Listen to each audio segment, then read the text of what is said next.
Bu loyiha Xalq banki hamkorligida Buxoro viloyati Buxoro tumani Sherron mahalla fuqarolar hududidagi 5408-konturda amalga oshirilmoqda.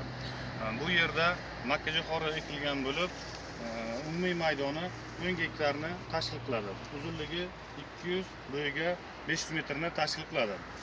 Bu yerdagi ekinlar zamonaviy usullar bilan parvarishlanib kelmoqda.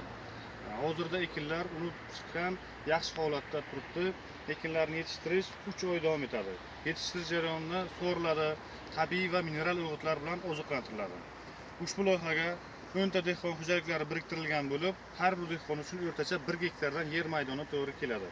Loyihani samarali tashkil etish uchun Siroj Shirin bog'i ishlab chiqarish kooperativi biriktirilgan.